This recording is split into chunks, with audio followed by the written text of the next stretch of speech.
Well, thank you very much for joining me. So, like I said, during that particular forum, you did give an answer when you said that oftentimes the positives in these reports are not necessarily felt by small to medium business enterprises. But exactly why is that the case? If this is something that we are celebrating because it is good news, and I say we celebrate it because, let's be quite frank, our economy is not in the greatest shape. Why is it that it's not translated to small, medium business enterprises here in TNT? Well, that's an interesting question, and it's an important one because I would think that commercial activity with small and medium businesses, particularly when we look at business on the high streets within the urban areas and things outside of our capital areas, and even in our capital areas, let's say downtown Port of Spain, High Street San Fernando, High Street Chaguanas. When we're seeing businesses reporting that their sales are not as good as they were, and it continues to, have a decline. Let's say from Christmas to now, have we really seen an increase? Have we really seen even, things holding steady? And the answer to that, when I've spoken to other presidents of other chains, when I'm having discussion with other business people, the answer to that is no. No. When we look at the retail industry as a whole and we look at things like supermarkets, when we look at things like people retailers who are selling things like toiletries, pharmaceutical stuff like that, I think they're doing quite well simply because these are necessities.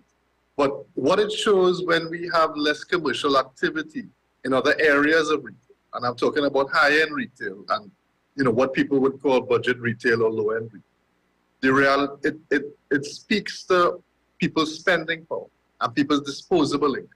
So what we're seeing here is we're seeing, the reports of economic growth, which is good, reports of economic growth, but then we're also seeing that people are not really getting greater spending power. One. Two, they don't really have the confidence to come out and spend as they want to spend.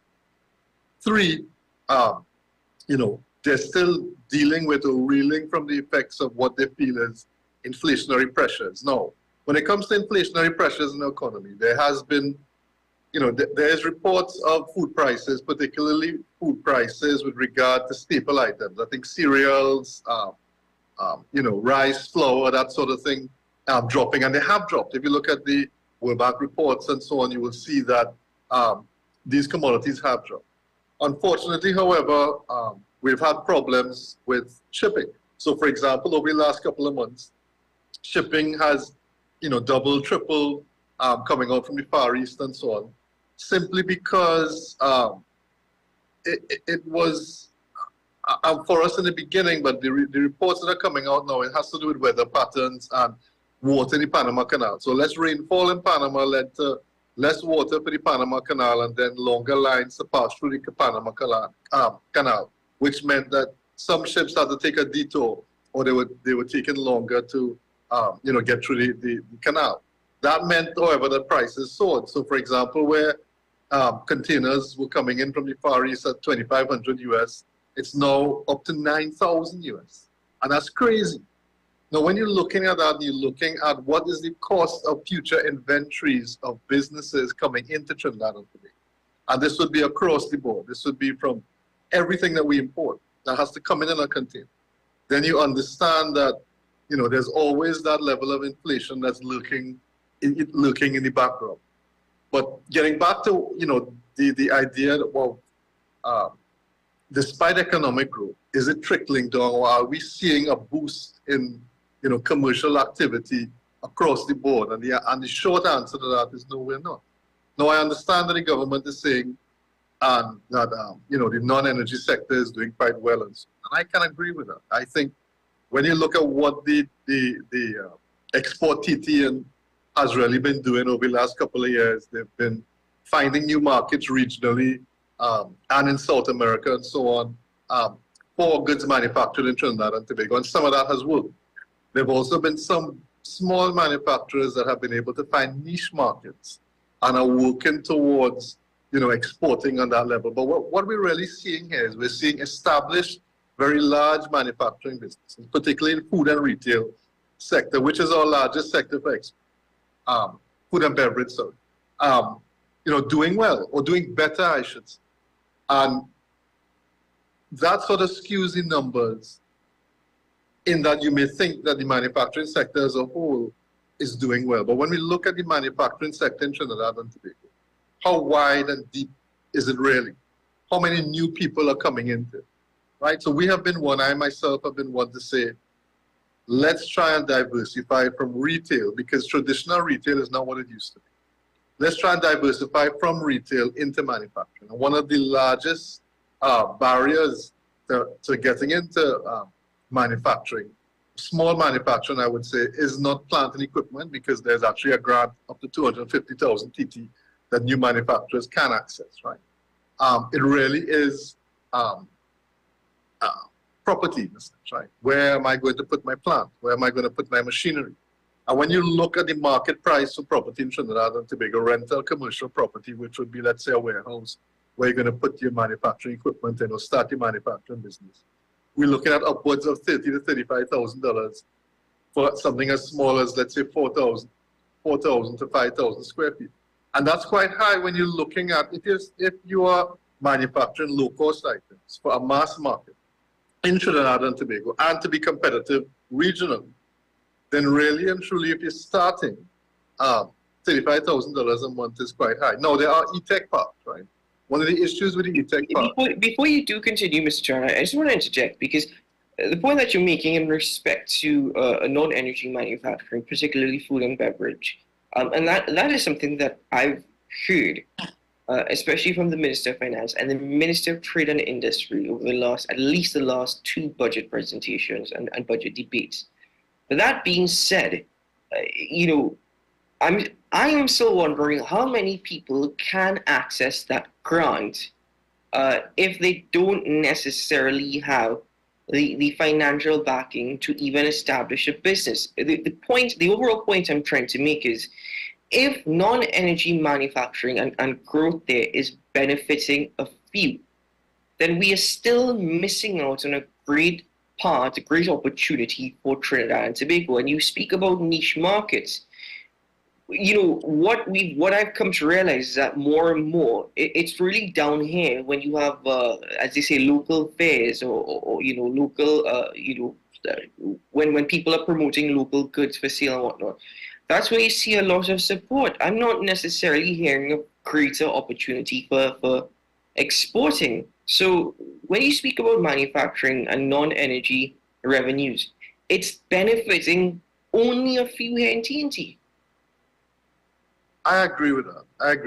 One of the other issues, and which you just raised, and is quite pertinent, is that we're always saying that we need to become more innovative as entrepreneurs. But how do we reward innovation? Or how are our government policies orientated towards awarding innovation or supporting innovation? And the reality is that I have seen and I have heard instances of people who have been very innovative within that same food and beverage sector. Some of them one of them in particular has won an award, but they are unable to find the financing that they need to meet the production capacity for the orders that they have received. And some of these people are it's really a dream scenario, in the sense that they started off really small, had a great idea.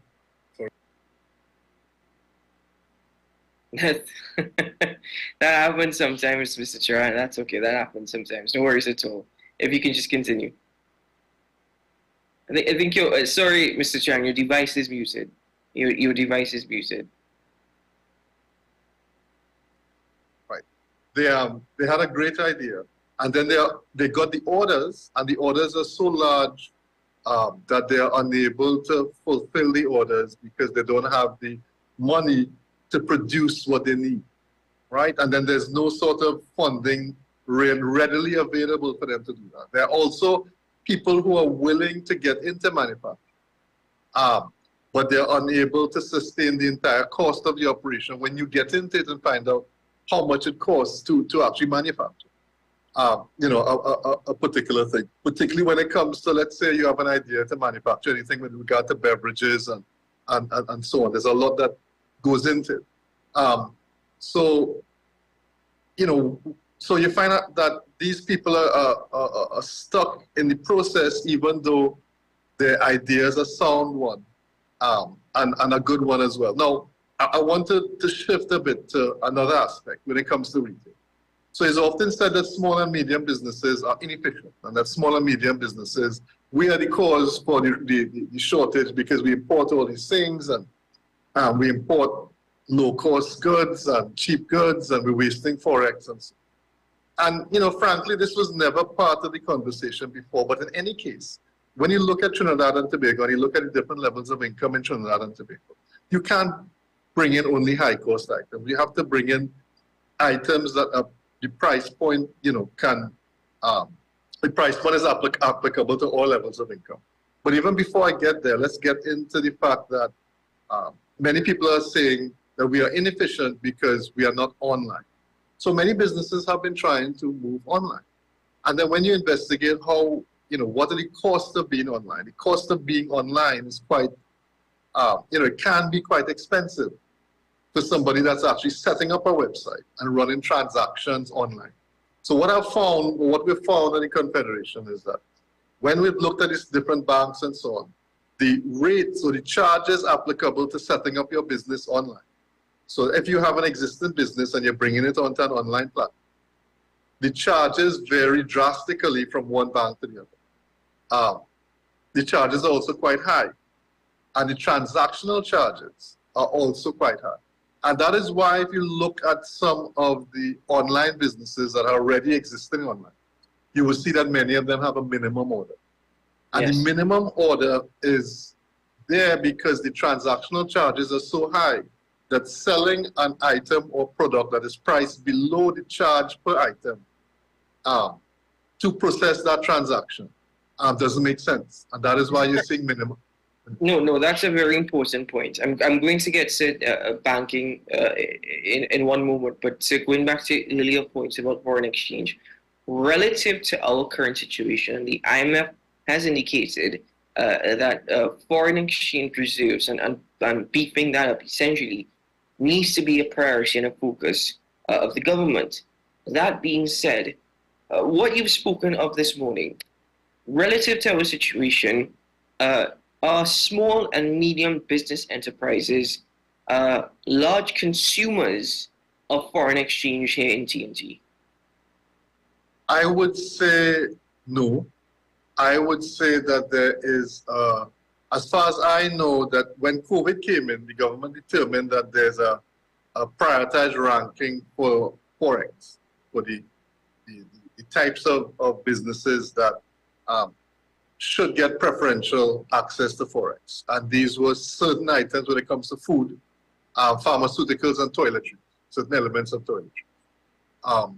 And so that was the ranking as it was. When you look at our food import bill, right, when you look at the food distributors in particular and so on, I would think that they would certainly, together with, you know, maybe toiletries, pharmaceuticals, and so on. And we can allude that pharmaceuticals is one of the big, you know, one of the larger consumers of Forex, from what the Minister of Finance said about looking for value for money with regard to CDAP and the importation of CDAP drugs and how much it's going to cost the government, right?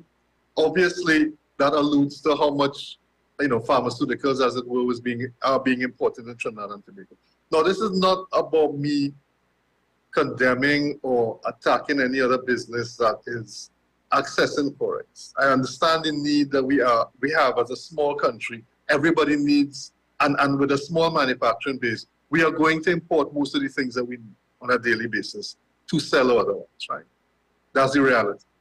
We could push for a larger manufacturing, you know, sector, but as I said, the barriers to entry are quite high, particularly when it comes to, you know, finding a place and so on. But getting back to the Forex scenario, one of the other things was that if you go online, you can earn Forex. Set up your online business as a retail business. And possibly you can sell to the region, Caribbean region, deliver to the Caribbean region and earn Forex. But what happens in Trinidad is that Even if you do so, what you earn in US dollars will be remitted into your account in TT dollars.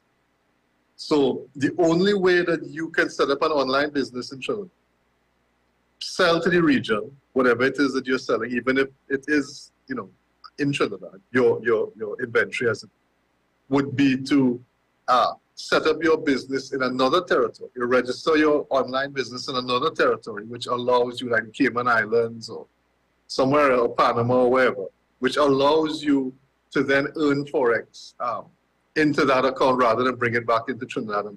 So we are losing an inflow of cash to a certain extent, if that is the case. Yeah, well, I would agree, because I would think that when you look at the opportunities for retail, and you look at the opportunities for many of the things small and medium businesses retail in Trinidad, within the smaller islands of the Caribbean, which is, I would think large. And the idea that people can shop online, people can have the goods delivered to them by DHL or let's say FedEx or something. The same way that people do it, buy stuff from abroad and bring it in through couriers here, from the States. I would think that that would be a way to earn Forex for retailers, small retailers, who will not be able to transition or diversify into manufacturing at first instance. However, as it is at the moment, that is not happening. I think it happened. Only one bank, as far as I know, allows that to happen, right? The other banks don't allow that to happen. And that is, I think that is something that we could look at and possibly change. I just want to interject here, because I know that over the course of the COVID-19 pandemic, banks to some extent had tried to assist. But in doing so, the interest accrued over that particular period where banks said, all right, hold up for now, we're giving you some leeway. That interest was still, at the end of the day, added to the loan, and people are paying more. I know that low interest rates as well on the part of the bank afterwards, through loans, for example, saw business people actually taking out loans to repay debts that they accrued. But that being said, generally, Mr. Chairman, is the banking and finance sector business friendly towards small and medium enterprises in TNT? From what I'm gathering, the picture that you're painting, it seems very much not to be the case. But I don't want to jump to conclusions. I'd rather you say whether or not they are business friendly to small and medium enterprises. I think when it comes to online businesses, I think there are aspects where the local banks are not as supportive. I think the policy seems to be more profit-oriented rather than supportive of creating as much or embracing or nurturing as much online businesses as possible to let's say, to partner with the bank, right? And then perhaps later on, see how they can increase their profitability when it comes to this, rather than at first instance, they create barriers to the entry to having an online business, which is the case. Now, there's one aspect where those charges, the majority of charges are determined by the bank, but one of the most important charges is not determined directly by our local banks, but by another financial institution that deals with online transactions, particularly with credit cards and so. But certainly, I would say that if the banks were to soften their policy and say we want to create a money, because you see, the banks are not in a situation where they're losing money, are they? They're not in a situation where they're saying, well, my profits are dropping, things are really bad, and so on. That's not the situation. So the banks are the one institutions that will always ensure that regardless of the situation, they do not lose their money. We don't have that much time left, which is why I'm just jumping ahead for a bit. And if traditional retail is not as successful as it used to be, and non-energy manufacturing only benefits a few. If we were to speak about employment and labor, is it that uh, unskilled labor is available here in TNT? But is No, it that that's a very interesting point, because the idea is this, right? At the beginning of the conversation, we spoke about disposable income. So we spoke about, people not feeling secure enough or having the financial ability to come out and shop and enjoy retail as they used to. So we hear that the unemployment rate is lowest it's been in a long time. But let's frame that in a real scenario before we close out. One of the things is there's been a report from the Ministry of Education, I think it was pre-COVID. Is it pre-COVID? No, or 2021, 2022, where it talks about the dropout rate from schools. And when you look at the dropout rate from school, it is quite significant. And this dropout rate starts at about 16. The sweet spot is somewhere between 14 to 16, which is where the largest amount of kids drop out. When they drop out from school, what are they going to do? Are they entering the job market? One. Second thing is, what the unemployment rate doesn't always take into account is labor that, let's say transient labor, meaning that people work for short periods of time or medium to short periods of time in a business and then leave the business and then remain unemployed, and then go into another business, then go and then look for another job and so on. And I don't believe that the statistics really takes this into account. So what you find is that every new point of somebody getting a job is counted as perhaps a new opportunity for employment, when it means that for that to happen, they've left a job. You understand? So that the amount of people that are participating in the labor force is remaining the same or perhaps even shrinking a bit. The third thing is, if we're saying that unemployment is shrinking, and that, or let's say, then it means that more people are becoming employed. Let's look at our manufacturing sector, which is said to be doing very well. Who is expanding their plants? Have we seen more and more plants going up? Have we seen more and more people being employed? Even within the beverage sector and so on, right? Food and beverage sector. Are we seeing people saying, well, yes, so I have a plant in the east of Trinidad. Am I now going to create a new plant in South Trinidad? Am I creating a new plant in Central Trinidad? And the answer to those questions is no, that's not happening. What you do find happening within the manufacturing sector is that people are improving, their manufacturing capacities, increasing their manufacturing capacities, but not to the extent as they're saying, well, you know what, I need 100 more people to come and work for me, or I need 50 more people to come and work for me, or I'm going to create a plant in an area where before there has not been a plant, and I'm going to attract labor from that area and so on. And those things aren't happening. So, who is expanding in Trinidad and Tobago to provide the opportunity for labor? And the answer is, we're not really seeing that on a very wide basis. Mr. Chairman, I thank you very much for your time this morning, and I thank you for putting things into perspective.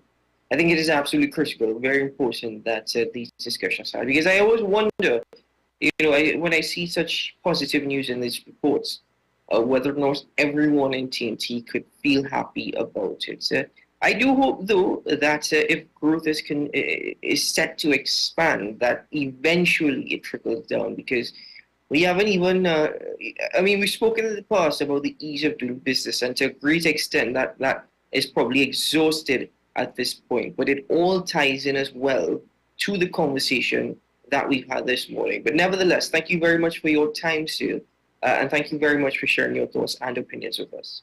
No, not at all. Thank you for having me on. It's very important, I think, to have these conversations, because we want everybody to do well. And we want to provide as an accurate as possible snapshot of what is happening in the ground or the trenches. So thanks very much.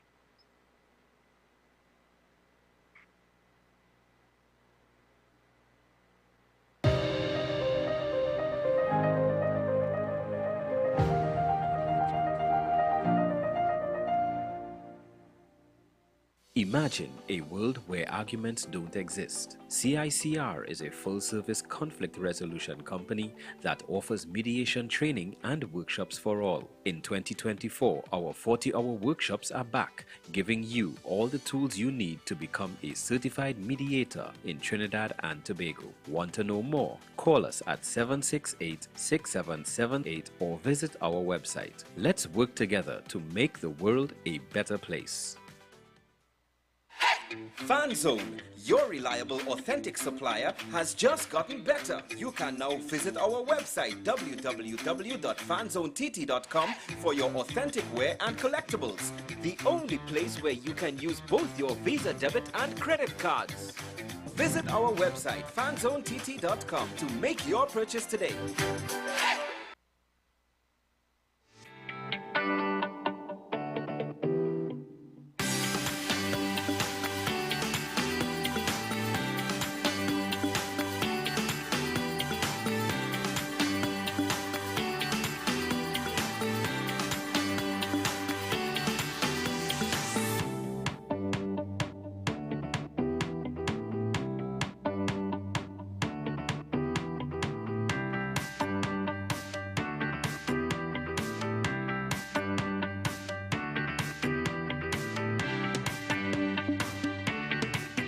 The home of Caribbean content is growing, and we welcome you to be a part of the #1 platform for young personalities who are driven to make a positive impact in society. As we continue to reach every corner of Trinidad and Tobago through our daily broadcasts, our social media pages, or through our 75+ digital billboards across the nation, contact us to learn about our competitive rates via marketing at wesncc.com or call us at 628-5835. WESN Content Capital, television with a difference.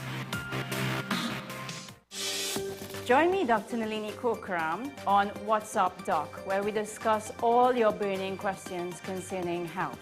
Trinidad and Tobago is among one of the highest risk group of patients that develop this form of genetic breast cancer. What I'd like to take home from a short interview like this is screening.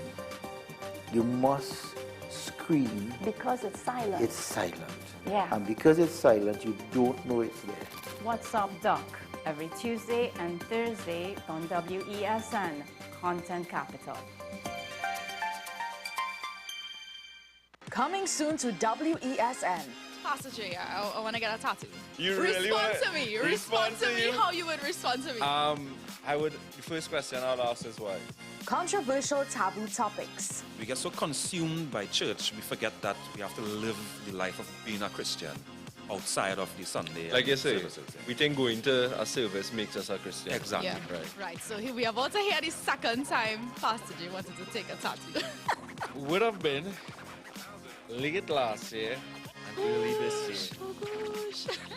Hope Unfiltered podcast with Pastor J and Ren. Coming soon to WESN.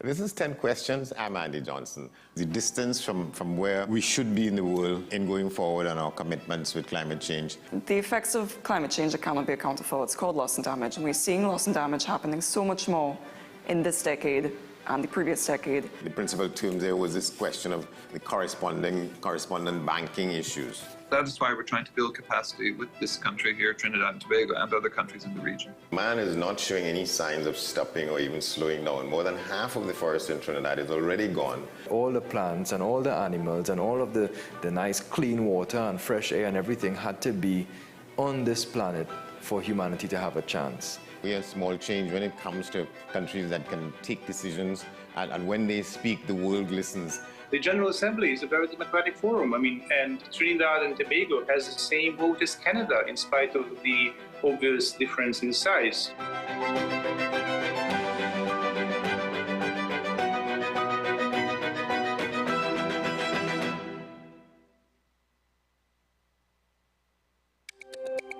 Every word, every line, every paragraph depicts a real moment in someone's life. A father, a sister, a mother, a brother. We at Newsday are dedicated to you, the people, and through independent, unwavering journalism, strive to always bring your stories to life. Because your stories are more than just words. Newsday, independent and credible. This is Face of Sports, WESN Content Capital. How you felt about the kiss on the lip? That's the business. I'm nothing to do with that. I find that was distasteful. The national senior team, whether you like it or not, that is the model for all other teams to follow. I'm assuming that the regional requirement may be a much stricter requirement. This is not about Pro League and Super League. This is a league run by the Normalization Committee that I'm responsible for. Nobody expected FIFA to fund this arrangement. If we don't get a professional attitude towards this, we are doomed for failure. You break the balance, trip the leg, control the body. They ain't gonna stand put forever. Why you want the Chiefs to lose so? Why you want the Chiefs to lose so? They already have two. Lamar don't Why? have. You're jealous because you know the Chiefs getting closer to the Patriots. Let's go to the last part. No, of the game. no. Let's go to the last part.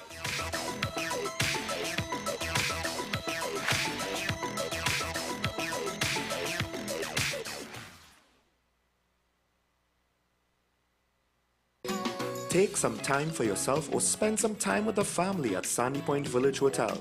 Enjoy our various studio and suite apartments, self-contained with their own kitchenettes and Wi-Fi.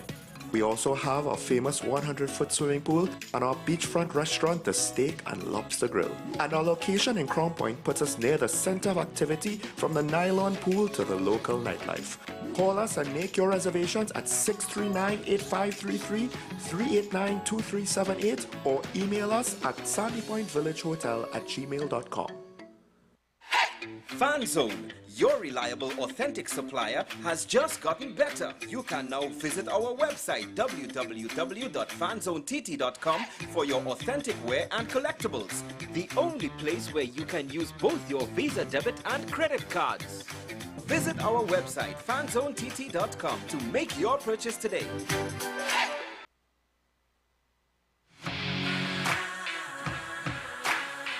Every day, we communicate through stories. Stories of ourselves, our challenges, our goals, our experiences, and our aspirations.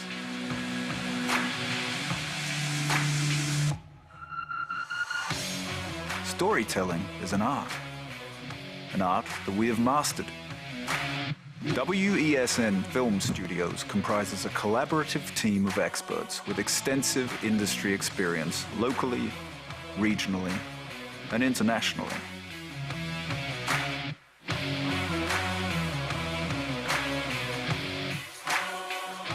The ability of your business to successfully communicate with your preferred audience depends on the strength of the stories you tell. Your vision should be communicated in a high-quality, professional, and creative way.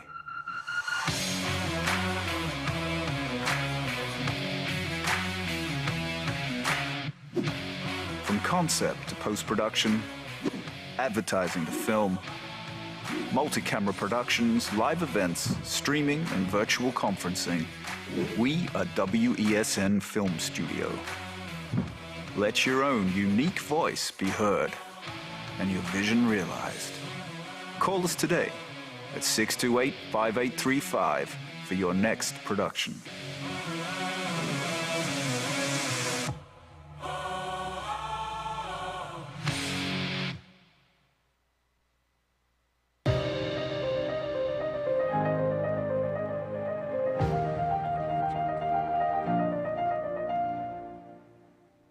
Back to AM Prime, ladies and gentlemen. Thanks for being with us this morning. There is a video that I wanted to play with you. Most recently, actually, I saw it, it was earlier this week. It spoke about the old kind of politician versus the new kind of politician. And by the way, it focuses on one political party, but that's in particular. But I believe that the message on a whole is for all of Transvaal, for all political parties and all prospects. And I really think it's important that we hear this particular opinion. You might not agree with it, you might agree with it, but in doing so, let's hear what has to be said. And it features, by the way, the gentleman who we have on a Friday, and that's Chris Hossain and Ajay Ali. By the way, apologize for not being able to make it today, but with good reason because they're very busy, so we'll see them on next week. But let's take a look at this video. I want to show you guys two different clips by two different individuals from the UNC so that you can understand new politics versus old politics. Here is the first clip. This is Dave Tanku, who is the chairman of the UNC, and he is at present encouraging members of the United National Congress to disrespect the 5 MPs. Those who seek to disunite us, dismiss, disregard, and disrespect them. Now let's take a look at former regional and local youth parliamentarian Chris Hossain, and you can clearly see the difference between politics of the future and politics of the past. And this is essentially what we're fighting for, a change in the way we do politics in Trinidad and Tobago. Have a look for yourself. What we do know is that we don't really support personalities. So when someone asks me if I'm a supporter of Kamala Persad-Bissessar, the question that one must ask is if I'm a supporter of her politics, if I'm a supporter of her track record, if I'm a supporter of her policy. Kamala Persad-Bissessar has done a lot for this country. When she served as Prime Minister, as you said, and I agree with you, she has a very good track record. But the issue surrounding Kamala Persad-Bissessar, it's not that, you know. The issue surrounding is her ability to win elections. It's her ability to get the United National Congress into government. And so I hold the position that for the past 10 years, she has been unable to do that. And so it is concerning. And so a new political product must be offered by the UNC to increase the voter turnout in an election to make it more favorable for their chance to win at the polls. And so if I am in support of the 5, what I call them the Fab 5, if I'm in support of the Fab 5, I am in support of the position which they have taken. They have taken a very, I think, holding a very high moral and good ethics position, ethical position. They have said very clinically, Mr. Parry would have come out, he said that elections must be called when they are due. There's a NATEX due. He said he loves the political leader and he would like the election to be called. And I see nothing wrong with that position. Really, really well articulated, Chris. That is the bottom line. He's hit the nail on the head. We have a low voter turnout because people are absolutely turned off and fed up with the personal attacks and that kind of petty politics where, you know, we really get into the gutter. We talk about short pin and bald head and who's sleeping with who.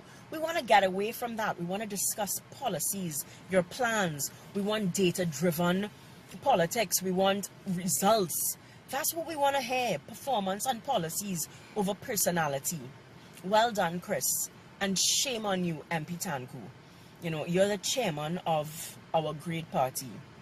To encourage supporters to disrespect members of our own party, members of parliament elected by citizens, to disrespect them. These are members of parliament elected. So when you say to disrespect the MP, you're basically saying disrespect the constituents, disrespect the members of those constituencies, disrespect the supporters, anyone who voted for them in that constituency. We need to get rid of the old guard and bring in a fresh version of politics if we are to change our country. Well, ladies and gentlemen, as I said, it focused on one particular political party, and that's the United National Congress. But I'm of the opinion that this actually is something that needs to be heard all around for existing political parties and their political product that they're offering, as well as prospects. You know, they need to have an understanding. I think before people get into politics, they need to have an understanding of our political history. You know, they need to have an understanding of the history of political parties and institutions in TNT. You need to learn from the mistakes of the past. And I agree, the commentary about small pin and big head and this, that needs to stop. There's no need for that anymore. So it's a matter of a political product that any political party is offering, not just the UNC, but this goes for the PNM, for HOPE, for NTA, for IDA, for TPP, for all these parties that exist.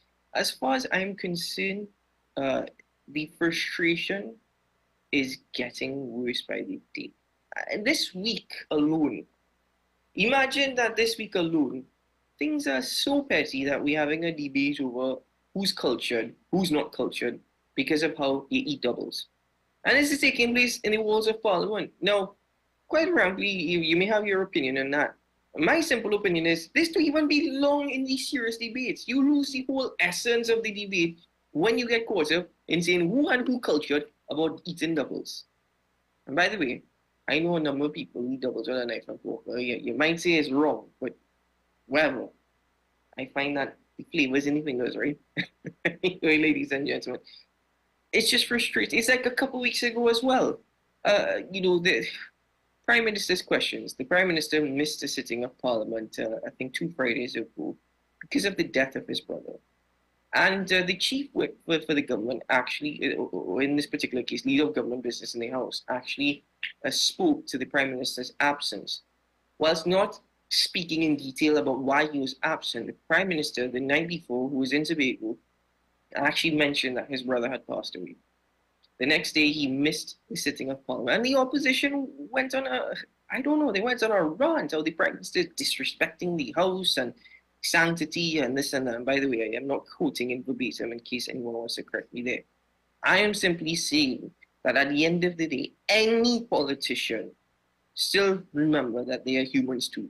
They might not see their constituents or the people they govern as human beings when they get into office. They might not see that way. But I still have a certain level of respect for them, and in recognizing that anyone in Parliament who loses a family member, anyone in Parliament who's going through a very difficult time, just as I would expect any one of my colleagues, if they're going through a difficult time, needs time with their family, needs time to grieve in these situations. I would hope that the opposition understands that and respects that. Well, I was rather disappointed of what happened in Parliament a couple of Fridays ago. It ties into this morning. This old politics versus new politics situation is quite crucial for us if we are to see any sort of positive change or any good path being carved out for our future. Because currently, as far as I'm concerned, you don't need to watch The Bold and the Beautiful to get your daily dose of drama. Just turn it to Parliament channel. We take a break here on the Prime.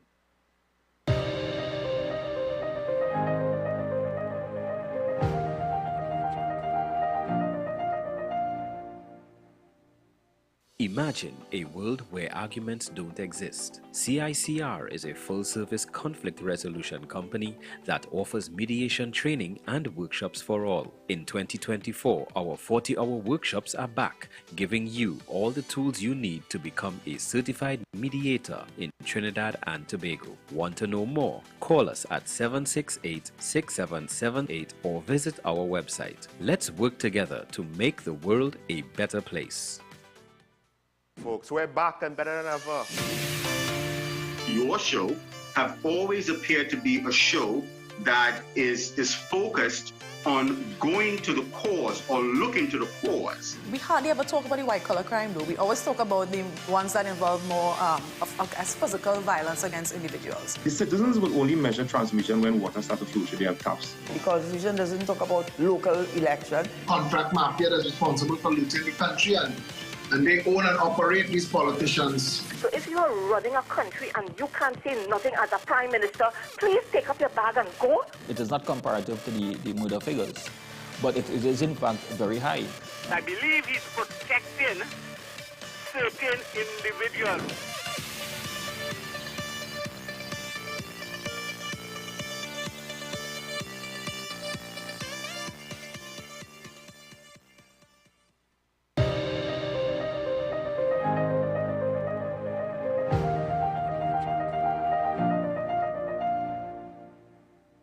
You know, we're sometimes very fortunate and lucky here.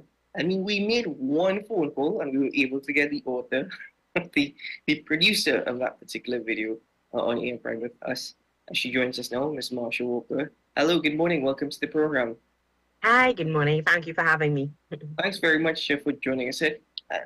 First, I know that the video focused on what's happening internally within the United National Congress elections, but in my opinion, the messaging is really for Trinidad and Tobago as a whole, all political parties, new political parties, prospects. But you spoke with a great sense of passion, and it seems as though your frustration has reached to the point where you are just completely fed up. Do you think that the political product here in TNT is no longer a product that is beneficial to the citizens? I don't think it was ever beneficial to us. Otherwise, we wouldn't be where we are after 60 plus years of independence. The low voter turnout definitely, I'm obviously not alone in my frustration with the current political climate. You know, persons are fed up. They don't want to see, I think, the whole gutter politics. We want policy driven, you know, and I want to make sure to not sound ignorant to what politics looks like around the world. You know, you watch any parliament system, any Westminster system, and it sounds like a fish market. Everywhere around the world, it sounds like a fish market. You know, so I want to make sure that I'm not going overboard. I'm not expecting people to come in and act like we're in church versus in parliament. But there is a way. You know, I think Anita Haynes has mastered it. But there is a way to enter the political guile without, you know, descending into the gutter, without being unnecessarily nasty, personal. No, I'm here with you. I actually thought that you, for a moment, I actually thought that you had something more to say. What the thing is for me is, though, is that, do you think that this is something to do with the individual's personality? And I'm not speaking specifically about any one individual now, but is it something to do with the individual's personality and characteristics, or is it something that they adopt when it is they enter parliament and when it is they realize, hold on, this is what my political party is practicing? Having been inside of the parliament, I do think that there are some, and I say parliament, not specifically meaning, you know, the Red House, but, you know, you become an MP or whatever. You're a frontliner inside of your political party. And I remember working on a budget speech and hearing, well, you know, we need to add in a few jokes here, there, you know, for the base. Again, I'm going to go back to Anita. I think she's a wonderful politician. At the BBC talks, she had spoken about, you know, I can only sell to you what you're buying, you know, if I need to speak in your language. And so I will throw this back to the citizens, because there is a core of voters that seem to like the bacchanal and this kind of gutter politics. And if we outright reject it, then there will be no room for politicians to feel as though this is what you need to hear. This is what will be attractive. I think, though, that as a leader, you should lead us out of it. You should find a way to give us what we need, not what we want. You know, Lee Kuan Yew would have said that that is a downfall of Western politics. And I mean, I know that they sort of, some people will say it's more of a dictatorship across there and whatnot, but there is a leader is charismatic enough and to get buy-in from whoever their followers are, whether it be in the state citizens, you know, to give us something that we need. And as a people, we need to mature past the pecan, past the nonsense, past the unnecessary chippiness. But you see, the thing is, I've heard many politicians, old and young, quote Lee Kuan Yew. I often find I say, you know, it's so easy to quote these individuals. It's another thing to practice the philosophy. I mean, Singapore is an amazing story in the first place, but you know, moving forward with the conversation, you mentioned something to me there that oftentimes it interests me to really find out more as to exactly what it is when we speak about a political base. I don't know if this is something that has been created by political institutions in order to try and say this is the foundation of following that we have, or if it's something that actually exists. And the reason why I say that, not to sound ignorant in any way, is simply because at times it seems to be an excuse for politicians to appeal only to one particular side. Yeah. A base was created, obviously. I mean, propaganda is a real thing inside of politics. And that's again, across the board, that's internationally. There is a bad taste in the mouth of citizens for politics because it is what it is, right? You want to win an election, and in a lot of times, the persons that rise to the top win by any means necessary, unfortunately. I guess human beings have fleshly desires, right? And it is a space, I guess, where, power placed into someone's hands, and you have this group of persons sort of feeding it, and you can get carried away, Again, this is where you really need level-headed leaders to bring you back down, to keep you where you're supposed to be, and they themselves need to have a certain level of, I guess, self-control. Well, okay, so let's use an analogy then. Let's use an analogy. What food now needs to be fed to the people of Transvago? And I'm not saying what we want them to be fed, but rather what needs to be fed.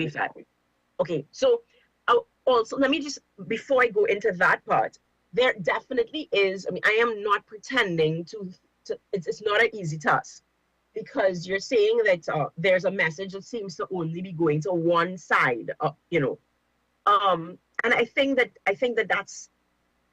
is the challenge. How do you meet, how does your messaging speak to everyone? How does your messaging speak to the person who wants a sober, policy, data-driven message, free from all the banter?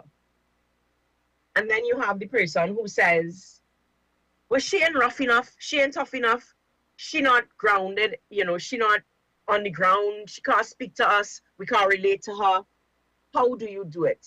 And so there is a real need to be able to balance and to reach everyone. Going back to the voter turnout, I think obviously whatever we're doing, we're not reaching the majority because the voter turnout is low, right? You have governments that, and both opposition and government, they don't have the majority of the vote. The majority of the vote goes to non-voters who are absolutely fed up.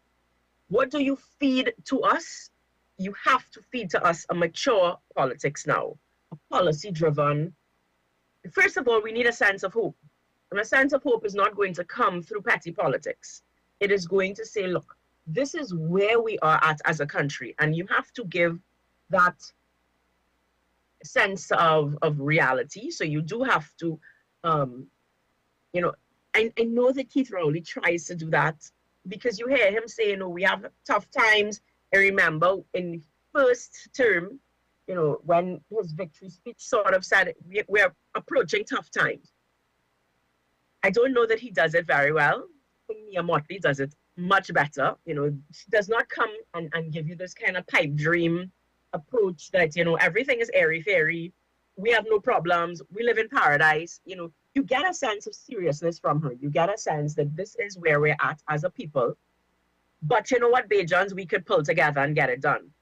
Well, that's the thing, Mrs. Walker. You see mature politics. What does maturity in politics looks like? Because one might argue we have very much. I think it looks like shoulder to shoulder.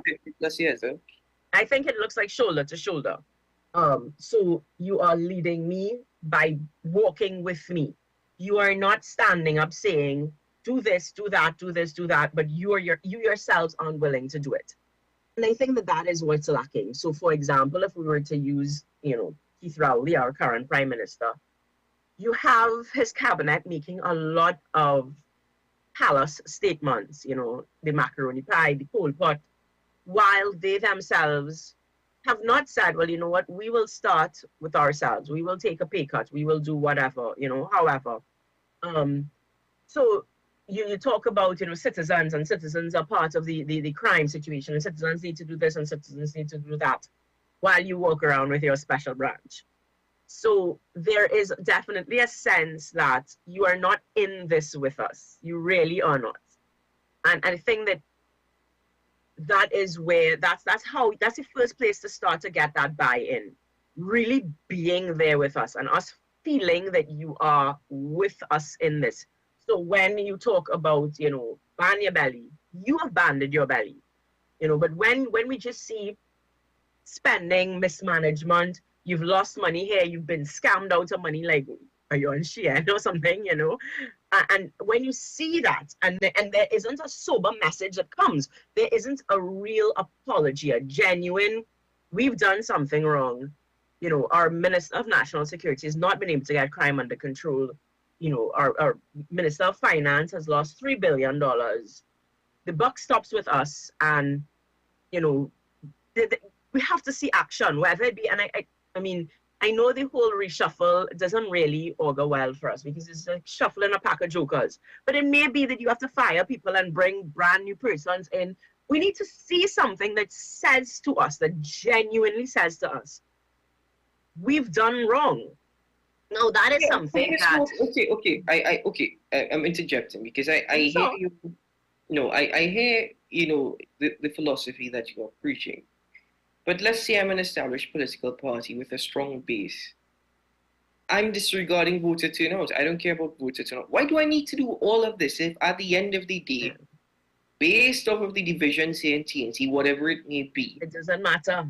You're right. I still have a chance to get into Parliament next year. Why am I even going to bother to deal with this? Why am I going to do anything about it? Yeah. As at right now, there's no reason. And this is where I say that the country gets the government that they deserve, because we almost seem to be helpless. We kind of like have no hope. Both sides of the same coin. Why bothering? And that has to change. So I appreciate not coming out to vote. I do think that, okay, we don't like the political landscape. I ain't watching news. I ain't bothering them. Them is a pack of jokers, and you tune off. But what really is the solution after that? That's not sustainable. You have to either get involved, and I was on another radio station last week, and I said, the corrupt businessmen understand the benefit of funding corrupt politicians. They understand it. So they ensure who they need to be or where they need to be.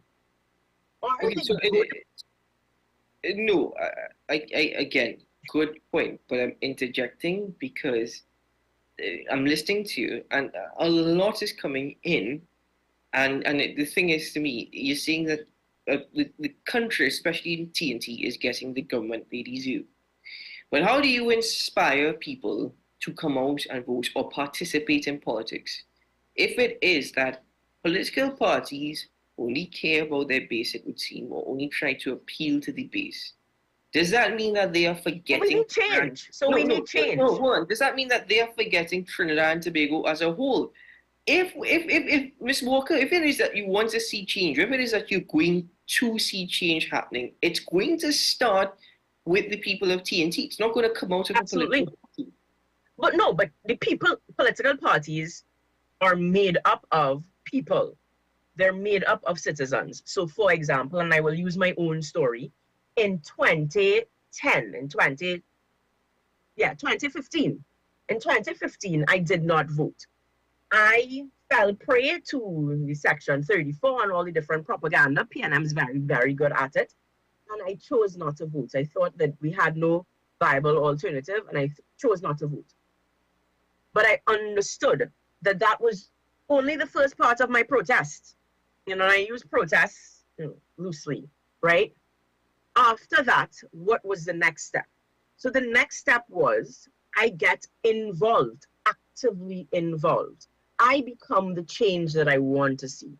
So for example, I'm here at 7 o'clock in the morning speaking. And social media provides a platform. So no longer do we have to depend on TTT or a government-funded channel to push whatever propaganda that they want to push. We can have an equal space to occupy the airtime of the citizens. We can embark on an education campaign, which I think I've been on since 2019. And we need more good people to get, it's not easy. I mean, you have to face so much unnecessary hate, so much pettiness. It's not easy, but we have to get involved. We're definitely at a stage where it's getting involved, unfortunately, does not mean just not voting or withholding your vote. If you don't believe that the current parties offer a viable solution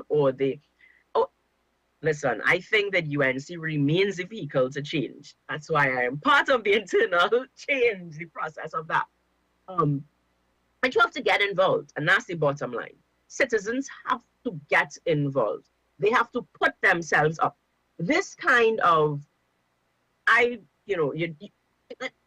takes a toll. I understand it takes a toll. I'm not pretending that it's an easy road, but you have to. Good people have to get involved. That's the bottom line. Whether it be through financing, and I started with that. You have the corrupt businessmen. They're prepared to put their money where it needs to be to ensure that their corrupt practices continue. Campaigns cost money. This nonsense about however raise barbecue. Campaigns cost money. We need financiers. But at the table, what we need are politicians who will say to financiers, what you are buying into is not a guarantee of a contract. What you are buying into is a guarantee of fairness, transparency, and an even playing field. So you want where everybody brings their bid and all of us are on an even playing field and there are no kickbacks and the best person gets the job, then finance me. That's the kind of conversation. And that's where we go from one end to the next, where somebody goes, well, no campaign financing. Oh, nonsense. Let's be real about it. And that's where I talk about, a kind of honest politician who does not say what they feel needs to be said. They say what has to be said, and then you work on explaining it to the citizens, getting the buy-in. We need financing, but we're calling on the good people of Trinidad and Tobago to come and say, look, put your money where your mouth is and help us, the good people, get into power. The good people out there who have the ability to speak publicly, who may have a little bit of a tougher back, a broader back, come in, do the frontline politics. That's what we need. We need good people to stop running away from politics, to stop thinking, well, politics is so dirty and they don't want their good name to be tarnished, so they run away from it. And that's going to take some time to do, Ms. Walker. This is really going to take some time. Well, and we've been on it. We're not starting over. We've been there, and so we need resolve. We need resolve of the good people to not quit, to not say, you know what, I've tried, Trinidad like it how it is, and we leave it so. And we have to keep going. We have to keep pressing. I always say that I'm sure that this was the conversation that was happening. We didn't have social media back then, but I'm sure that was the conversation that was happening when we started to talk about abolishing slavery. Some slave decided, I'm going to break free. And the rest of the plantation probably said, you are crazy. And I'm sure that when he tried to break free, somebody get more work. And they were like, could you just stop it? Because you're making things worse. You're not making things better. So at the point that, the revolution is happening, it never feels, and we use the Sedition Act, so let me not use the word revolution. But, and all of that speaks to where we are as a country. There's no place for that in a modern democracy. Yeah. I don't even get me started on that. Exactly. So the movement, but when the movement is happening, it doesn't feel like we can accomplish it. What's that saying? Everything feels impossible until it's done. So I think we have to grind our heels in, and we have to, find our resolve and push on. Mrs. Walker, do you really think that even if a new political force, whether it be through an existing political party or one that is now building itself or one that is to come, do you really think that is still going to get people interested in the political dynamics of TNT? Do you really think that is still going to appeal to people? I think that If I didn't think so, I wouldn't be wasting my morning talking to you. Yeah, I hope you're not wasting your morning. Are you wasting your morning talking to me? Well, that's the point. That's the whole point. I don't think so. If I didn't think that there was hope, then it would be like, well, this is wasting my morning. Why am I here? But I do think that what I'm doing is investing my morning. Well, I hope so, because I woke up to have this conversation with you. So let's, you know. I mean, and I do think that the citizens are fed up. I do think that what you are saying reflects what I hear on the ground. It does. It really reflects what I hear on the ground. People just kind of think we go wait and see, but we cannot wait and see, you know. And so what we need is we need persons to continue to ask good people to get involved. Obviously, we are in you know, very specific. We have a UNC internal election. And I do think that Rushton Parry, Anita Haynes, I think those are two faces that do speak to what we need as the new type of politics. I don't want to get too much into the internal election, but I want to ask your opinion. Are you making I think that the internal election will, you know, it's sort of like the next step for the movement of change, because but are you speaking about Rushton Parry? Handle another PNM. Are you speaking about Rushton Parry and Anita Haynes in that regard because they are opposed to the current situation in the UNC? Would you have supported anyone else who, you know, would you have supported another state, or is it just because that this is the state that is opposing? In 2020, when Kamala Prasad-Bissessar lost, and the calls were for her to step down, I would be very honest. I don't know about doing it any other way. The only other person whose name was jumping up was Rudal Munilal, and I did not think that the country would be best served by him taking over the UNC. And so I was in favor of Mrs. Prasad-Bissessar remaining where she is until such a time when I could buy into somebody else. And I can buy into Rushton Parry. I absolutely can. And this is from me sitting quietly. I know y'all can't believe that I sit quietly, but this is from me sitting quietly, observing. And I would come home and I would talk to my husband and say, what do you think about this one? What do you think about that one? You know, I thought about Dinesh, you know, I thought about Anita. Thinking through, you know, I like Sean, I like Saddam. They're different people, and you go through it and you say, are they ready? Are they this? Are they that? I think Rushton Parry is ready. And I think that, so no, it's not just anybody that opposed the leader, because as I said, in 2020, when the only person that seemed to be the name jumping up to take over, I said, no, I will support you staying. I will support you until we find someone who I believe can offer the new type of politics that the country needs, that the country wants. And if you remember, long before Rushton Parry spoke in March when he called for the leadership election, when I say leadership, not political leadership, but NATEX, right? In October, I wrote a media release and I called on, I could find it if we have the time, if you're going to break or something, but I specifically called on Rushton Parry to step up and speak out, because I felt as though, one, he was speaking up internally. So I knew that he had the testicular fortitude to speak up, even if it's just internally.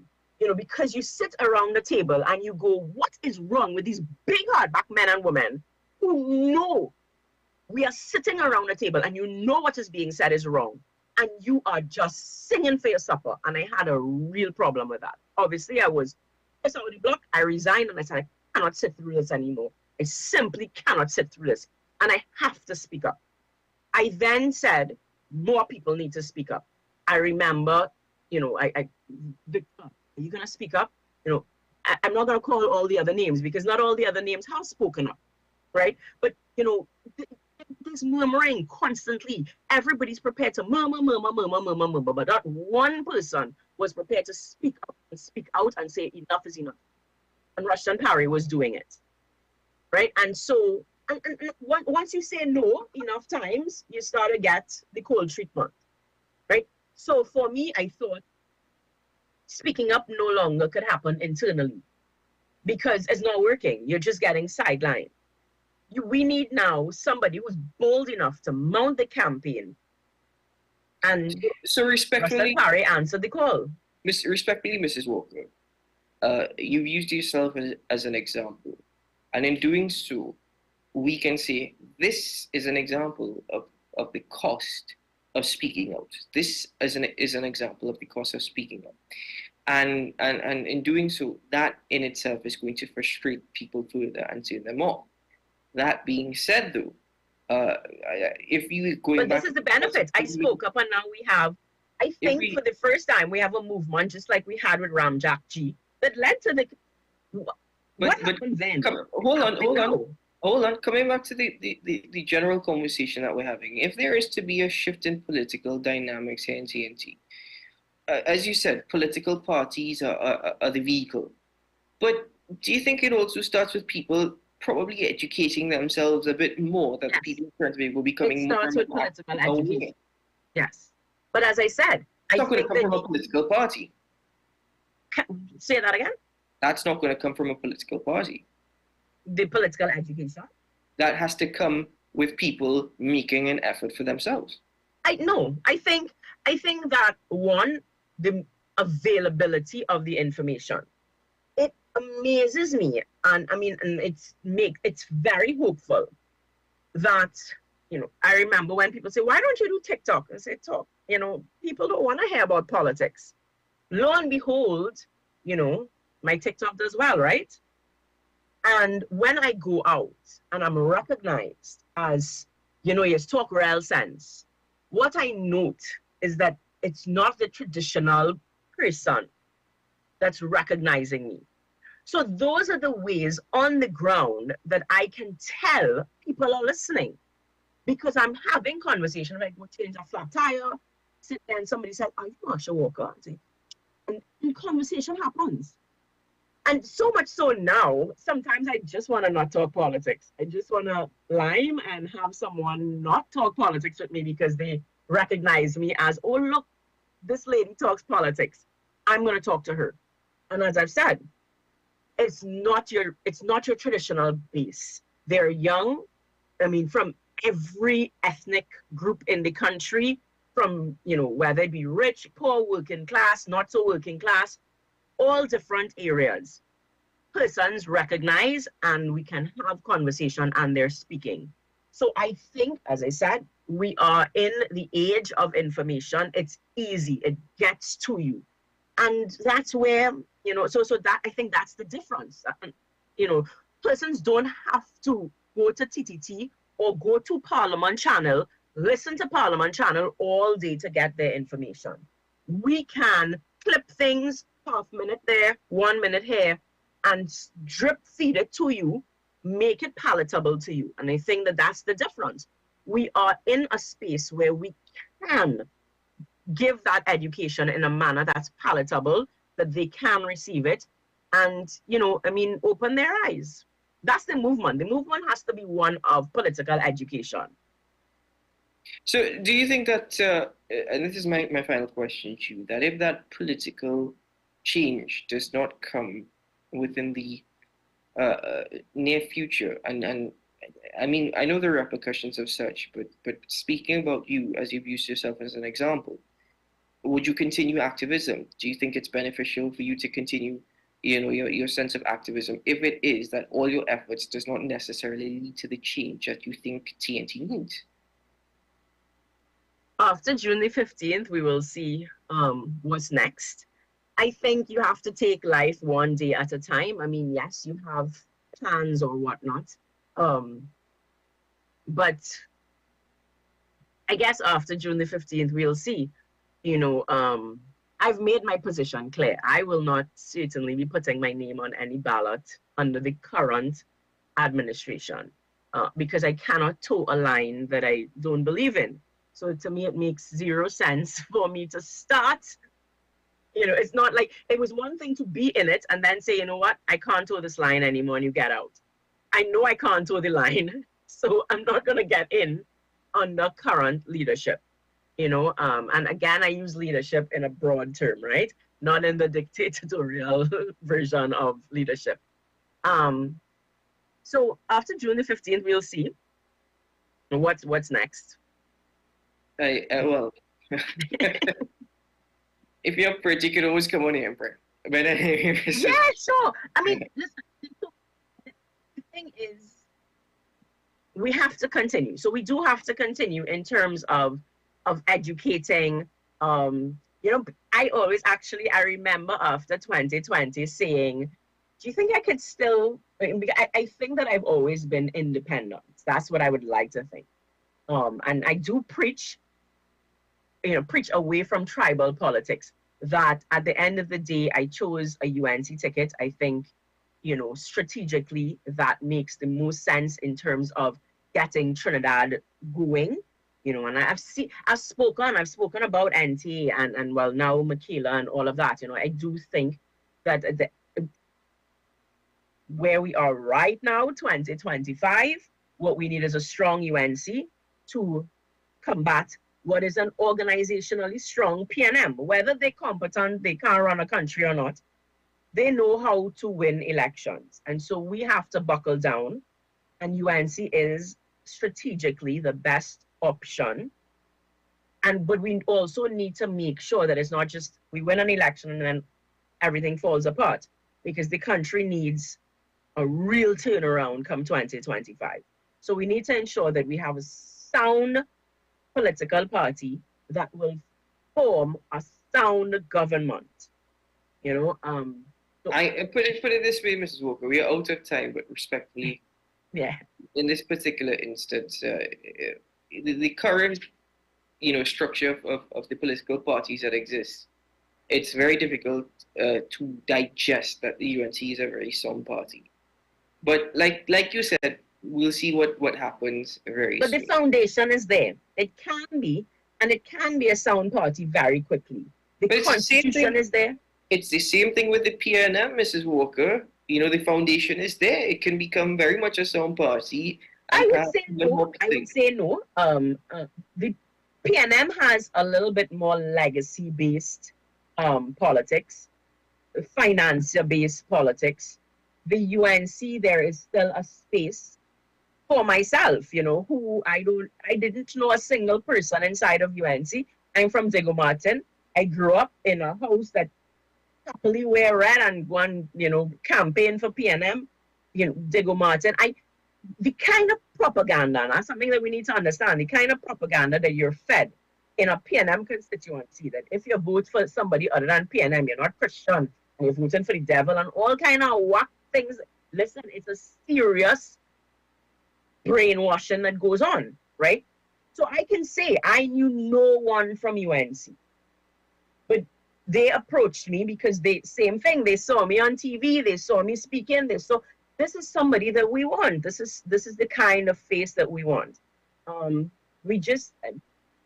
don't know where we went wrong after that, but I think that there is that space in the UNC that there is not in the PNM. Well, Mrs. Walker, I want to thank you very much for joining me on the program this morning. Thank you very much for your time. And thank you for having me. And thank you for your work, because you are doing your own version of activism. So thank you for continuing to fight for better Trinidad and Tobago. Thank you very much. I appreciate it. Thank you. Ladies and gentlemen, that actually concludes this edition of AM Prime, and it actually concludes AM Prime for the first week of June. So thank you very much to all my guests for joining me on the program this morning, and thank you very much for you, the viewer, always making AM Prime possible. We hope that throughout the course of the conversations of the week that you are a bit more informed and a bit more educated, but we hope it also stimulates your mind. Because that really, at the end of the day, gets that brain jogging a bit more. That's the ultimate goal, ladies and gentlemen, for the betterment of TNT, of course. Thank you very much to my directors, the dream team, and Ryan Gomezberg and Maya Wood for their hard efforts in always ensuring that EM Prime is the best it can be. Without them, we wouldn't have a show. So to all, I wish you a great weekend ahead. I wish you a safe one. And for some, the weekend has already started, so enjoy it. And remember, Look after yourself, look after your loved ones, look out for your neighbor, help TNT. I'm Keaton Shaw. I'll see you again very soon. Bye-bye.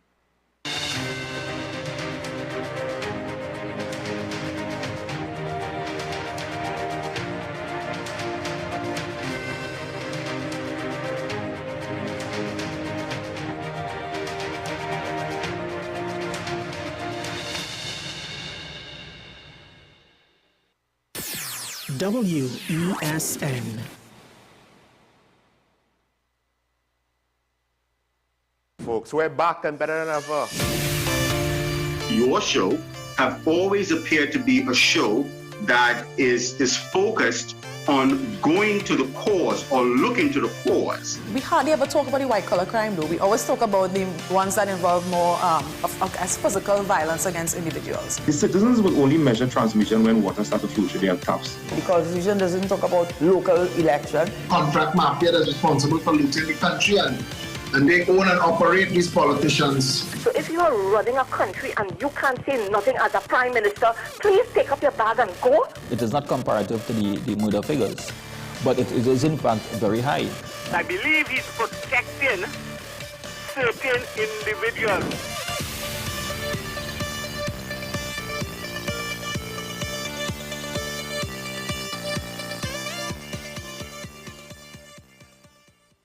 You are watching Strictly Legal on WESN Content Capital. Just give an overview of what exactly is that split arrangement.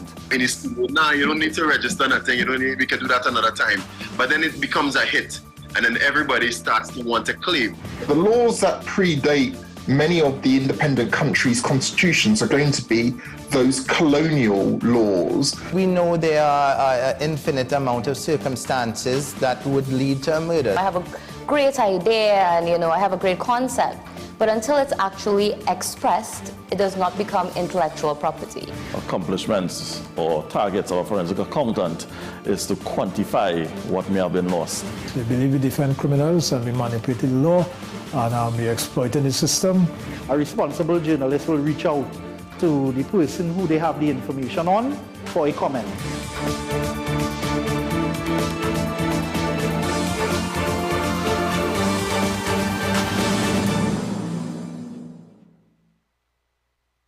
We are tackling the hard-hitting topics, some controversial topics, some topics we sweep under the rug.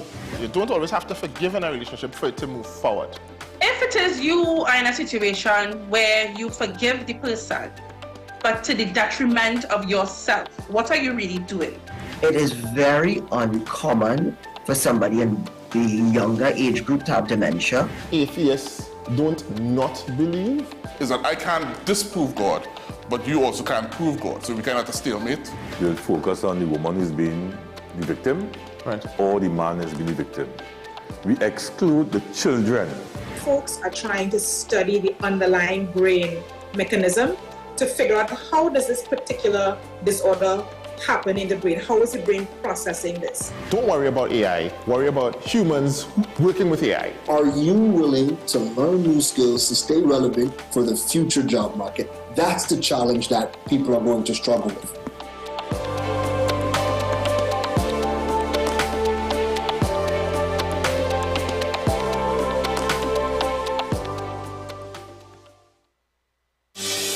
Join me, Dr. Nalini Kokram, on What's Up Doc, where we discuss all your burning questions concerning health. Trinidad and Tobago is among one of the highest risk group of patients that develop this form of genetic breast cancer. What I'd like to take home from a short interview like this, screening. You must screen. Because it's silent. It's silent. Yeah. And because it's silent, you don't know it's there. What's Up Doc, every Tuesday and Thursday on WESN, Content Capital. This is Face of Sports, WESN Content Capital. How you felt about the kiss on the lip? That's the business. I'm not to do with that. I find that was distasteful. The national senior team, whether you like it or not, that is the model for all other teams to follow. I'm assuming that the regional requirement may be a much stricter requirement. This is not about Pro League and Super League. This is a league run by the Normalization Committee that I'm responsible for. Nobody expected FIFA to fund this arrangement. If we don't get a professional attitude towards this, we are doomed for failure. You break the balance, trip the leg, control the body. They ain't gonna stand put forever. Why you want the Chiefs to lose so? Why you want the Chiefs to lose so? They already have two. Lamar don't Why? have. You're jealous because you know the Chiefs getting closer to the Patriots.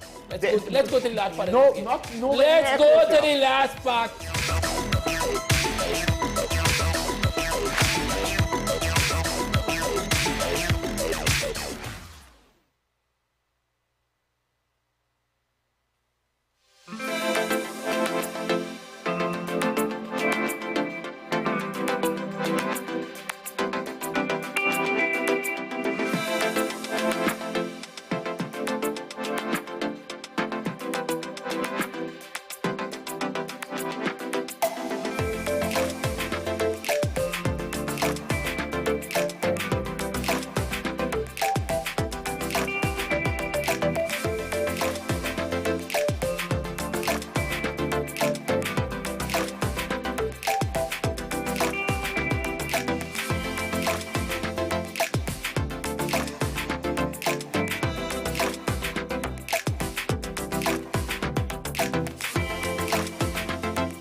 Off between a candidate of the National Rally and a candidate of the Leftist Alliance, and Macron's camp would only be able to be in the race for a handful of seats. So this would be a catastrophe. This would mean Emmanuel Macron gambled and lost. What he's hoping for is that some on the left will be unhappy with the deal that's being cooked. Some on the right will say, okay, let's save our seats and rally with Macron, and hoping that many more people will go to vote. This is essentially a given. Only half of the French went to vote to the European elections. We can count on maybe 3/4 of the French going to vote. Emmanuel Macron is hoping that they will vote for him, but there's no guarantee. He could end up being sandwiched between the far right and the leftist alliance, and left with only his eyes to essentially weep and be a very unhappy president for the last 3 years. This is the big danger, and this is really, you talk to members of his camp, they're extremely worried about essentially disappearing. Essentially would have clipped his own wings. Thank you very much for that, Mark. Mark, putting it all in perspective, it's like House of Cards, French version, isn't it? Now, in other news, G7 leaders are meeting in the southern Italian region of Puglia for a 3-day summit. The event is an occasion for the far-right Prime Minister Giorgia Meloni to lean on the centre on issues of foreign policy. Global conflicts, including the war in Gaza and Ukraine, are expected to feature on the agenda. The gathering, which comes on the heels of the European parliamentary elections, will also see the leaders of Algeria, Jordan, Turkey, India and the United Arab Emirates present. Earlier, I spoke to a Philip Turl, who's standing by in Bari, and asked him what Ukraine's president was hoping to get out of this. Well, the gathering has just kicked off a short while ago with Giorgia Meloni welcoming in all the different heads of state and government and the head of the European Commission, Ursula von der Leyen. They're now gathering round a meeting table, and pretty much top of the agenda will be climate change, but then it will be the wars in Gaza and also Ukraine. And as you rightly said, this summit is going to get a visit by the Ukrainian President Volodymyr Zelensky. If there's going to be one agreement here at the G7, I think what all the leaders are hoping it's going to be is the one to give at least $50 billion worth of money to the Ukrainians to get them back on track in trying to fight off Russian aggression in Ukraine. Now, that money is going to be paid for out of $300 billion worth of frozen assets in the United States and in the European Union. There have been discussions before this summit began on how that is going to be worked out. There's still one or two little problems that need to be solved, but I think most of the delegates here are pretty optimistic that by the end of this summit, that's to say on Saturday, there will be a full agreement on handing over that money to Ukraine by the end of 2024. So I think if there's going to be one agreement that all the leaders are looking forward to, it is that one. And the other point about that is that it's also destined to try to show that there is unity amongst the world community in the face of this Russian Russian aggression. And President Biden, before he arrived at the summit, was saying that Vladimir Putin is going to have to look forward to many more sanctions being placed on Russia, I think with an eye to the fact that this $50 billion that will be earmarked for Ukraine is going to boost the Ukrainian war effort in fighting off Russian aggression. Philip, this event will no doubt see Giorgia Meloni bask in the limelight. She's one of the few leaders at the G7, one of the few G7 leaders to come out stronger domestically given what we saw happen in the European parliamentary vote on Sunday. Well, if you look at how Giorgia Meloni has been behaving over the past hour, you can see she's having a field day. She was beaming with smiles, welcoming in all the world leaders, giggling with them, even taking selfies herself and almost dancing on the podium as they all came up and greeted her. And then they had a family photo of all the G7 leaders with Giorgia Meloni in the middle. So there's no doubt about the fact that she certainly has been galvanized by the increase in support for her Brothers in Italy party during the European elections last weekend. But that's not the same, unfortunately, for the other leaders from the European Union who are present. The German Chancellor Olaf Scholz has seen his party coming in third, knocked out by AfD, the far-right party in Italy. Emmanuel Macron of France has dissolved the National Assembly after a strong showing by the National Rally, doubling its score against his candidate in the European elections. There's lots of uncertainty about what's going to happen in France within the next 3 weeks. There are also problems for Joe Biden, who is struggling in the opinion polls face-to-face with Donald Trump, who risks being re-elected in the United States this November. So a lot for these leaders to have to worry about back home, as well as what is going on here at the G7 summit with all these very crucial issues over global warming, biodiversity, as we were talking before, the war in Ukraine and also in Gaza. So this is going to be a very tough summit, I think, for them, and a lot of worry, I think, all round about just where all of this is going to end up in the long run. Philip Turl reporting there from Bari. Now, the president of Argentina's controversial economic reform package has narrowly won preliminary Senate approval. This after police and protesters violently clashed outside Congress throughout the day yesterday. Police used rubber bullets and pepper spray against the rioters, who responded by throwing stones at the police. A burning vehicle here in the streets of Buenos Aires, outside Argentina's Congress. Police and protesters, some of whom threw bottles and rocks, clashed near the building as the Senate gave an initial green light to budget-slashing reforms. Demonstrators say the measures will negatively impact millions of people in the country. This law attacks all workers in Argentina. I am a retired teacher and I do not want to be the last generation of retirees in my family. This is a disastrous law for the Argentine people, where there is a labour reform without severance pay, where workers pay salary tax again. According to authorities, more than a dozen police officers were injured and several protesters arrested. Libertarian President Javier Milei proposed the reform package, which is key to his plan to overhaul the country's faltering economy. It includes slashing pensions, reducing labour rights, and declaring a state of economic emergency. The upper house was divided down the middle over the wide-reaching bill before the head of the chamber broke the tie. For those Argentinians who are suffering, who are waiting, who don't want to see their children leave the country, who are always thinking of everything for Argentina, I vote yes. The bill needs a further approval from the upper house before it returns to the lower house for the final go-ahead. Milei came to office last year, pledging to cut public spending. He has since taken away fuel and transport subsidies, as well as 50,000 public jobs. Annual inflation in the country stands at almost 300%, and more than half of the population are living in poverty. China says it reserves the right to lodge investigations into the EU's pork and dairy industry. Beijing threatening to up the ante after the EU warned it would slap additional tariffs of up to 38% on electric car imports from China, starting from next month. The move risks provoking a bitter trade war with the world's second largest economy. Earlier today, China's foreign ministry urged the European Commission to stop turning trade into a political issue and harming mutual trust between the two sides. Protectionism has no future, and open cooperation is the right way forward. We urge the EU to honor its commitment to supporting free trade and opposing protectionism, and work with China to uphold the overall China-EU economic and trade cooperation. China will take all necessary measures to firmly safeguard its legitimate rights and interests.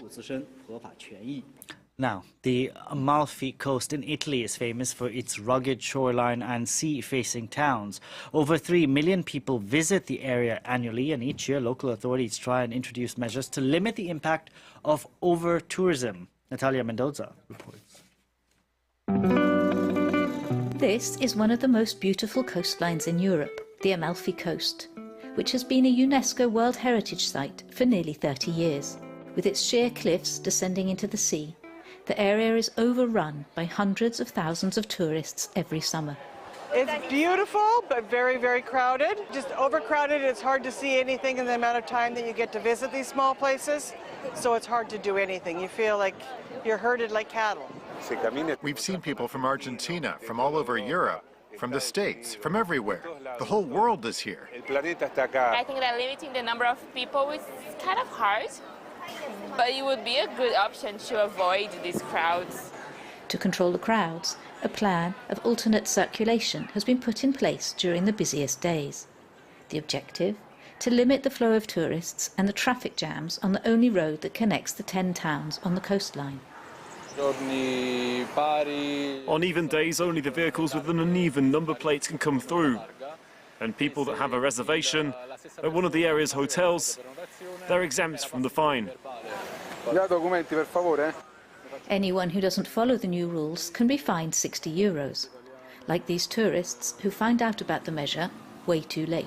The hire car company didn't tell us, you come to Naples, you want to visit Sorrento, you want to drive the Amalfi Coast. We had no idea. Despite the frustration for some tourists, Amalfi's mayor defends the initiative. A delicate place like this requires specific measures. Tourism has to be managed and not endured. It's clear that this is a sought-after tourist area. It's suffering from a phenomenon that could profoundly change our community. A new bill with even stricter measures is being looked at by the Italian Parliament. Its purpose? To put limitations on traffic for the whole stretch of the 10 towns of the Amalfi Coast. And here in France, the doors are closing for one of Paris's most famous cinemas. The UGC Grande Normandie on the Champs-Élysées is bidding a final farewell by auctioning off famous items to raise money for charity. France 24's Juliette Feca went along for the final screening. Many thanks to all of you who supported the Grande Normandie. It's a truly special evening at UGC Normandy. Thank you to our incredible projectionist.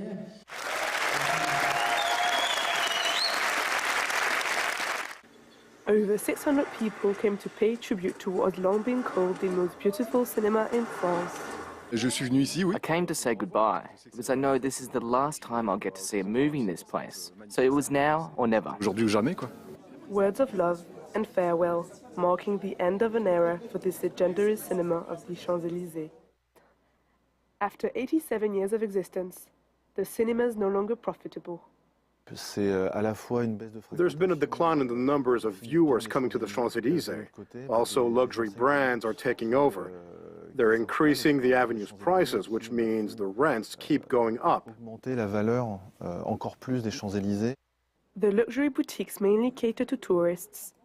Meanwhile, Parisians increasingly flee the avenue. Facing criticism for not keeping rising rents, the mayor of the 8th arrondissement explained its buildings do not belong to the city, but to private investment funds.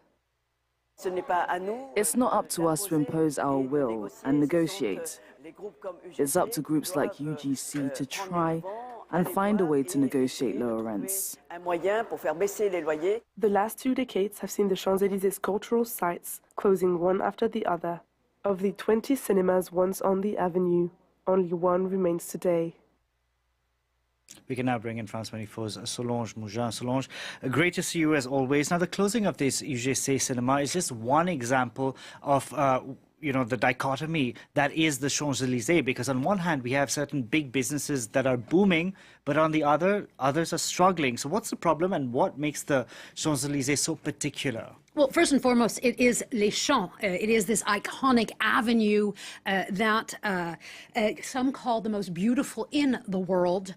So rent prices there are, according to the firm Knight Frank, they are 3 to 5 times higher than other businessy tourist areas around the capital. Around it is 15,000 euros per square meter on the Champs. That is for one single square meter. Investment firms, Qatari funds, luxury brands, other corporations that own and rent many of these buildings on the Champs, well, they know that they can charge high rents because there are some 10 million visitors that come to the Champs every year, but nearly all of them, well, they're tourists. My prompter's not working. Boston, United States. Reykjavik, Iceland. En Belgique. We're visiting Paris. This is the first place that we choose to come here. Delightful. That's the food, the people, the atmosphere. I love the buildings. The architecture is beautiful. So, needless to say, you won't find very many Parisians on the Champs-Élysées today. Around 5% of the people walking along the avenue, well, they are Parisians. It is largely snubbed by people who live here in the city because it's a busy thoroughfare. Many cars pass through it daily. It's polluted. It's filled with big brand names and no mom-and-pop shops or cultural sites. So it is the fifth most expensive avenue in the world, and it has many of the same issues that other avenues like Fifth Avenue in New York City or Orchard Road in Singapore have. It's become, to some, the epitome of excess, be it cars, consumerism, or tourism and globalization.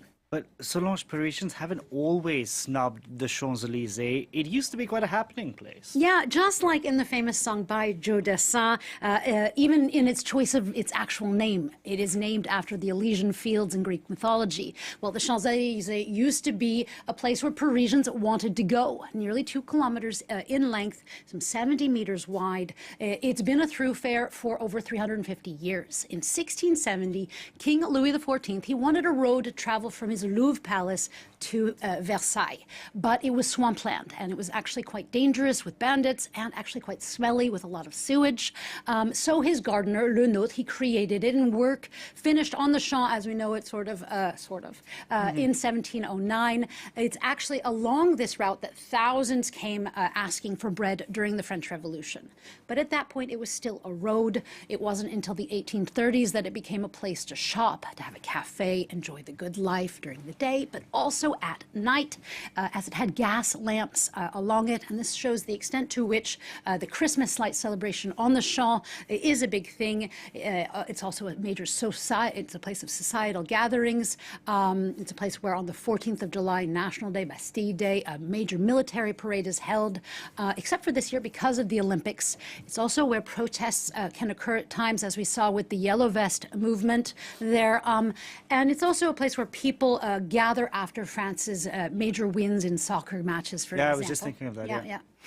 But in the day-to-day, it is above all a major roadway for cars. So that means there's pollution, there's noise, and aside from the tourists who come because of the symbolism and the history of it, well, there are few unique shops. So Parisians have been staying clear for it for decades. And Solange, there is now a push to change that. Yeah, interestingly enough, it is a push that's coming largely from the private sector, which in itself actually creates a debate over private influence on public spaces. But nonetheless, the Committee of the Champs-Élysées, which is a non-profit that has for over a century represented local businesses along the avenue, they're local, but they're mostly big brands like LVMH. So last month, they submitted 150 proposals to the Paris Paris mayor's office. They've been working on this plan for 5 years, and the studies cost them 5 million euros.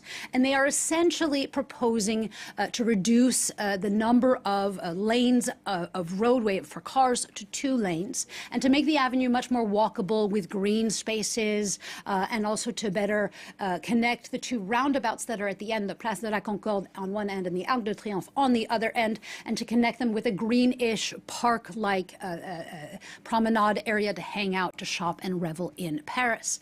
Already some changes were made prior to the Olympics, but the revamp could cost some, actually hundreds of millions of euros, and begin after the Games, with cinemas closing and small businesses long gone. Paris has long pushed for this kind of change, with the hope that the park/promenade could make Parisians love their avenue again. Now, who knows if the rents will allow for that, but there is an argument for it, because Parisians do go to these one-off events on the Champs, be it a recent giant spelling bee there, a massive picnic all along the Champs, and then also there are monthly, usually once a month Sundays, where people can walk up and down it without any cars. I thought you were going to sing the song, but you're not going to do it. Oh, maybe next time. Solange, thank you very much for that. Solange Mouchin there telling us about how there is a plan to revive the Champs-Élysées. We'll see if that happens. Stay with us.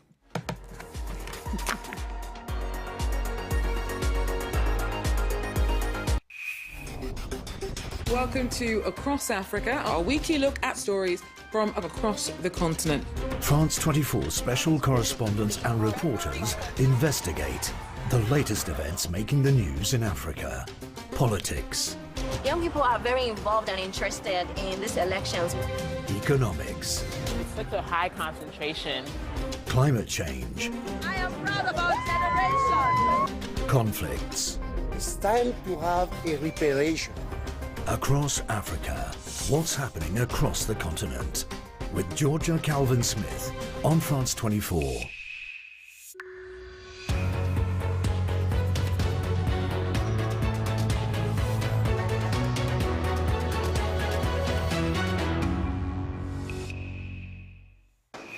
Worldview with Francois Picard. 2 hours of current affairs featuring the debate. Listen to the views that count on all the major international issues. Join us for Worldview right here on France 24.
You're watching Paris Direct with me, Delano D'Souza. The headlines this hour. Complete disarray at the right-wing Les Républicains party here in France. Its ousted leader Eric Ciotti insisting he's the man still in charge. We'll be crossing La Bacalin for the latest. G7 leaders gather in Italy for a 3-day summit. Global conflicts, including the ongoing wars in Gaza and Ukraine, expected to feature high on the agenda. And a French national detained in Iran on national security grounds returns to France. Louis Arnault was accused of joining demonstrations over the death of Mahsa Amini.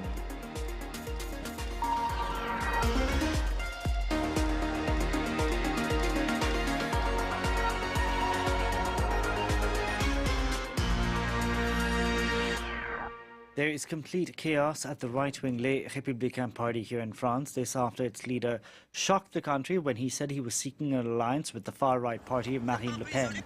Lawmakers from within Les Républicains say Eric Ciotti has been shown the door, but he insists he's still in charge. He is no longer a member of the Republicans Party. We need to be clear about this, not just as president or not as president, but by definition, Eric Ciotti has excluded himself from our political family in a very decisive way. It was unanimously agreed that his behaviour goes completely against our party's Charter of Values, to which the very application of the statutes is linked. So from a political point of view, as well as from a legal point of view, by definition, he is no longer a member of the Republicans Party, neither he nor those few who thought of supporting him. We can now go across to the headquarters of the Les Républicains party, where France 24's Claire Bacalin is standing by. Claire, Eric Ciotti is a very defiant man, actually going on social media saying he's gotten to work today.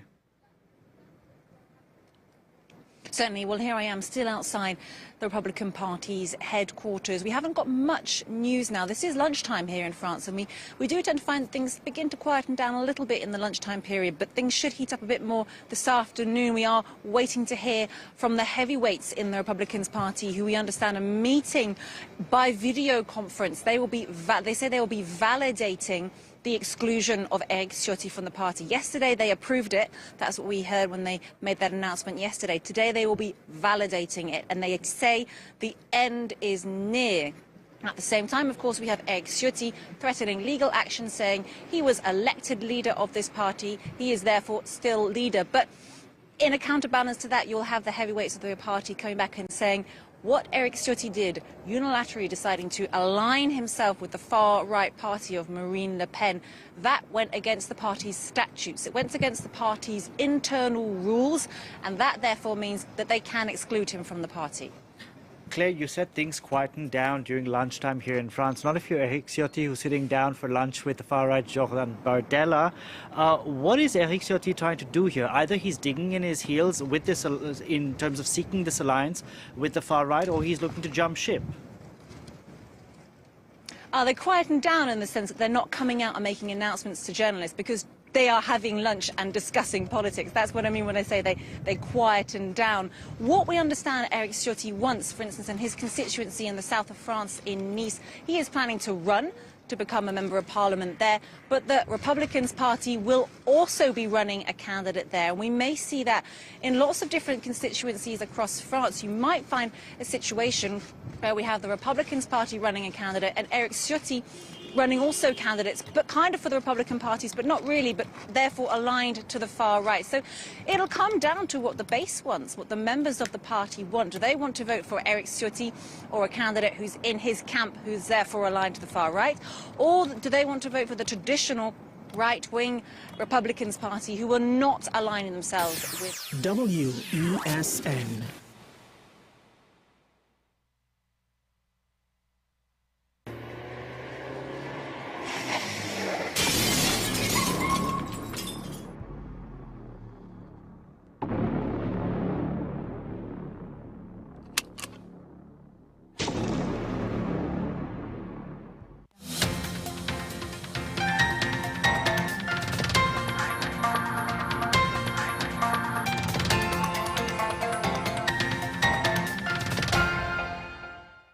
This is your WESN News on the Hour. I'm Sean Michael Small. Thanks for joining us. Here are the headlines. Policeman dies after collapsing during shooting practice. Roxborough man in police custody following rape of 14-year-old student. Finance Minister confesses to cutting fantastic 2016 UNC budget. National Commission for Self-Help suspends 4 senior employees. World Bank blanks Trinidad and Tobago in Global Growth Report. Now for the details. A police constable has died after collapsing while doing firearms training at the Grand Couva Range on Tuesday afternoon. PC Shasti Maraj, 39, was rushed to the Couva District Health Facility after he collapsed suddenly. He was pronounced dead while being treated. Inquiries are continuing into the cause of his death. A Roxborough man who was arrested following the rape of a 14-year-old student remains in police custody with charges yet to be laid. According to police reports, the Tobago student stopped a PH car to take her to school on Monday. The driver drove to another location where he allegedly beat and raped the child before dropping her off on the road near his school. School authorities contacted her relatives and she was taken to the Scarborough General Hospital where she was medically treated. Police subsequently arrested the driver.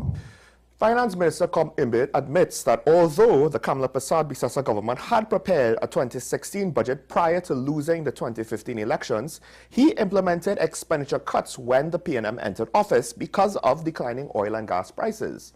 Now, in the midst of significantly lower than projected oil and gas prices, and with a revenue shortfall for fiscal 2024, he is doing the opposite by expanding expenditure via supplementary allocation of $3.2 billion. The minister admits that the additional money is needed to meet recurrent expenditure that was not factored in his original budget presentation last October. Minister Imbit was speaking in the Senate as he presented the finance supplementation bill in the Senate yesterday.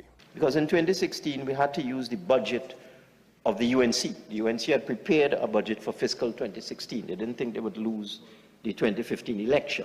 So they prepared a budget, a fantastic budget, of $66 billion for that year in 2016. We had to cut that. The oil had dropped from $100 in 2014 to $40 by the time we did the budget in 2015 to $25 in next year. So we lost $20 billion in revenue. Gas plummeted from $8 down to less than $2. So